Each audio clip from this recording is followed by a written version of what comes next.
بعضی آدما برای دنیای دو روزه رنگ اسبای جوام هستن، نه آدمگری را میفهمه. یا خیلیش هم استخوانش سبوکه 4 تنگه را میبینه دیگه باور کنی گفت هم مسفیدا من که خدا را خدای خل میگه. هم خیلی میگفتن میگفتن که اینا همین خیلی.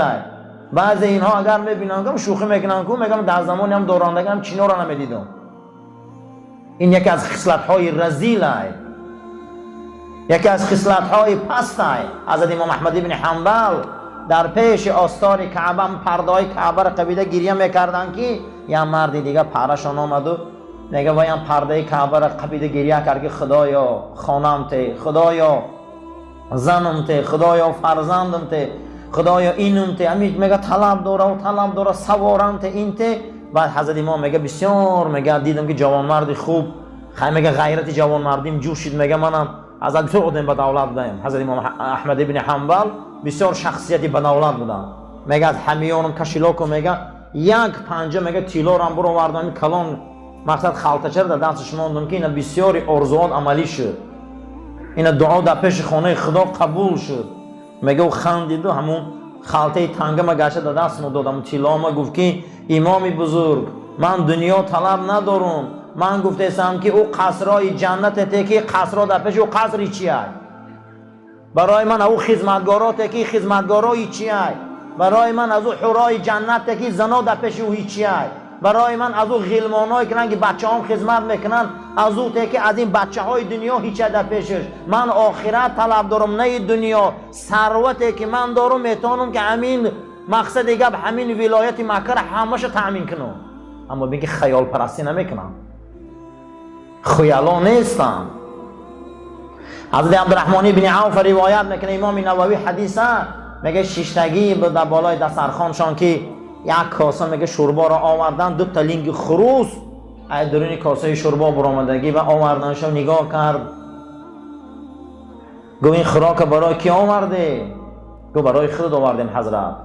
میگم خیلی سر سکوت رفت و گفت به یادم جنگ احد آمد. تن چگونه؟ گفت روز جنگ احد ما نانی خوردن نداشتیم، بسیار من میدان جنگ گشنه آمد. روز جنگ احد صحابه صف کشید، پیغمبر بین صحابه آمد ما را بشارتی به جنت داد.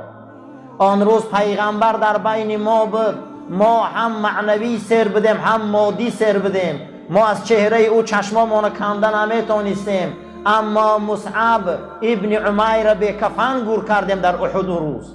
حمزه را پاره پاره کردم، اشحل به کفن گور کردیم. همین گفت که بسیاری صحابه را به کفن گور کردیم. امروز ابن عوف مالش دنیا را گرفته، در پیش و یا هیچ در ایمان و منزلت بزرگ نیستی، با وجودی که با تو خروس شوربا میخوری بگیره اینه پیش من. میگه تو بگیر یکر که ما این روزای وزبی نمیگذراندیم، ما گشنه بدیم، ما هیچی نداشتیم. اما اونها امروز خوابن در او پرده خاک. اونها بودن شیر مردا، اونها بودن جوان مردا. اما امروز من هیچ چیز ندارم. ای ابن عوف تو هیچی نداری، با وجودی که در وقت مردنش مال ابن عوف ترکه کردن نتونستن. نصفش اول 3/1 بخشید، نصفش بخشید و حساب کردن نتونستن. بعد از او سرش بلند کرده گفت ای مردم من از مکه آمدم، قسم به خدا در پام پاپوشی نداشتم. پیغمبر خدا را در پیش بازار دیدم. حضرت من گفت چی دعاتیم تا ابن عوف؟ گفتم بازار دعام ته. ای روزی که دعای رسول اکرم گرفتم میدر آمدم بازار مدینه، سنگم برداشتم در تکش پول بود. این معجزه رسول اکرم بود. میگم من همین خیلی شد که روزه پول و تنگه و تیلای من ای بازار شترا میبراوردم. این دعای رسول اکرم بود اون روز در حق من یا پالوچ بدم. امروز مالی مرا ترکه کردن نمیتونن، مالی مرا حساب کردن نمیتونن، مالی مرا تقسیم کردن نمیتونن. مردم شاهد باشه همش بخشیدم و شما هم روز قیامت شاهدی تهیه که ابن عوف تمام مالش بخشید، من خدا حساب نکنم. یکی از میلیاردری صحابه بود. از قول بزرگان تا اینکه قدر و منزلت ما چکار شود در یک جای معین آمده رسه که در این زمان خیلی قدر و منزلت های ما پس شد بین دیگری ما. نه حرمتی بین برادر موند، نه حرمتی بین امکیداری موند، نه حرمتی بین تقویداری موند، نه حرمتی بین اکا و دادری موند، نه حرمتی زنداری و نه حرمتی شوهرداری موند. چی با؟ سببش همین سببا را حضرت حسن بصری در کتاب جمع کرده. چی با میگوخی؟ این همین سببا را جمع کرده. سببش چی ای؟ یکمش همین به دست که گفته فرزند آدم عملو کلکه، چی کاری که میکنی به خودت باز میگرده. چی کاری که میکنی به خودت باز میگرده.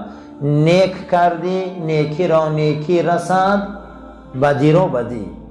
چی کاری کردی که خودت هم بیا. انظر خشرو نگاه کن علا ای حال، در کدام حال تو دوست میداری که با پروردگار روبرو شوی. دین همینجا تمام کرده بودیم که تو کدام کار دوست میداری که با خدا واخری. همین فکر که نماز روزه دوست میداری، روزه را دوست میداری، حج و زکات دوست میداری، چی عمل دوست میداری که خدا خودی واخری. انمورا که دوست داری گفته از خفای همین کار زیادتر شو، از خفای همین کار زیادتر حرکت کن. وقتی تو خدا را دوست میداری که کدام عمل خودی واخری، چی عملی که میکنی او عمل در خودت باز میگرده، چی نیک باشه چی بد. و کان یقول، حضرت گفتن ان لاهل الخیر علامتا یعرفون بها. آدمای نیک کیا هستند؟ آدمای قدردان کیا هستند؟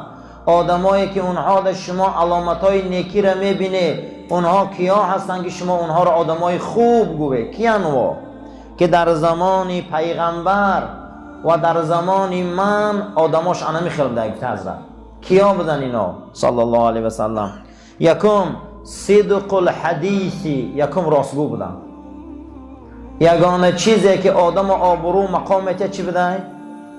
راستگویی. صدق الحدیثی، راستگویی. دویم اداء الامانتی، امانتداری. امانتداری بسیار چیزی مهمه عزیزان. هممون امروز در امانت‌ها بسیار میلنگیم.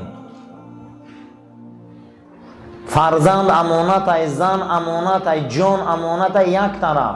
با در دادگیری برادران امانتی هم بسیار این چیزی مهمه. مسلمان از روی همین شناخته می شود. پیغمبر صلی الله علیه و سلم پیش ای پیغمبریش چی سبب بود که مردم حضرت ایمان آورد و دوستش می داشتن؟ چی سبب بود که پیغمبری ما آبرو پیدا کرد؟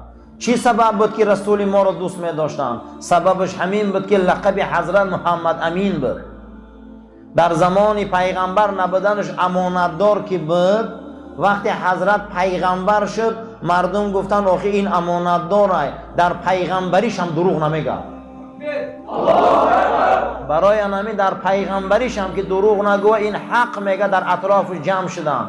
امروز دویم خصلت صحابه امانتداری بوده. حتی در می کتابای فقه میبیاره که اگر گاوی را به امانت در شما دادن، یک گاو زاید و ماند، شیری گاوی امانت میجوشی برده دریا دا میرزی. حتی شیری امور استفاده برده نمیتونی، امانت استفاده برده نمیشه و امانت بانی میکنی. پیغمبر ما صلی الله علیه و سلم در زمان پیش ای پیغمبریشان در مکه امانت بانک بودن. همون روزی که از مکه به مدینه هجرت کردن، حضرت علی کرم الله وجهه را گفتن که علی من میرمو ورق امانتاه همون جده، آدما وقتی می بیاین امانتاشون فلان جا برده ماندگیم همونجا برده همشه ته. دویم چی بده خصلت مسلمان، اخلاق مسلمان، قدر و منزلت مسلمان چی بده عزیزان؟ امانت داری. امانت مردم بازگردانی، امانتدار باشیم همه ما. سیوم والوفاء بالعهد، اهداد وفا کنید. امروز بسیار به عهدیم، اهداد خیانت کردیم، اهدامون نمیستیم. تحت چی شرایطی که باشه آدم وقتی عهد میبندی، اگر سنگ باره عهد دبیست، عهد فقط کافر خیانت میکنن. والوفاء بالعهد، عهد بسته. یکمش که عهد نبنده، دویمش که عهد بسته اهداد بسته. کسی عهدش نمی ایستاده در وجودی و خیر نیست، خیر نداره. یکمش که عهد نبند، عهد این واجبات ایمان ای. پیغمبر ما صلی الله علیه و سلم یگان عهدشان خیانت کردگی نیستند. تحت چی شرایط قرار میگیری وقتی عهد میبندی عهدت باید برای هیچ محل در عهدت باید خیانت نکنی. عهد خدا که شکستی و چی دیگر غیرت میمونه، چی قدر میمونه برای آدمی که عهد میشکنه. همین آدمی که تحت وعده میره و عهد میبنده عهد میشکنه و قدر داره دیگه نزدیموده. این همینجا قدر قیمت گم میشده. چند چیز دین نداره. یکم پدر و مادر بانی کردن، گمان نکنه که فقط مسلمان ها اتاق چشان بانی میکنن. یکم دین، دویم اخلاق، سوم عهد. چند چیز دین نداشته. یا آدمی از خدا دا باور نداره که اخلاقش اخلاق مسلمان خوبه. یا آدمی از خدا دا باور نداره نه که یگان بار عهد چه خیانت نمیکنه. انا این قدر مسلمان بلند میکنه، انا این منزلتی مسلمان بالا میکنه. هممون بازم میگم عهدامون باید وفا کنیم، عهدامون باید بیستیم. کسی عهدش نمی ایسته ایرا نقض دانید، در وی علامت خیر وجود نداره. و قلت الفخر و الخیلا، کسی که فخر فروشی نمیکنه. خیلا گفته اصلا عربا اسبی که نو ای جو میبرارن، عرب نامی او را خیل میگن. اسب ای جو برآمدن عرب چی میگفته؟ خیل. ای جو برآمده و هیچ خچ گردن نمیتیم خیل سور میشی، نه درد گردنش بنده و کلا میگیره نه لجامه، هیچ تووی رام کردن یک حادثه بازی میکنه. انمی اینو میگن که خیال پرست.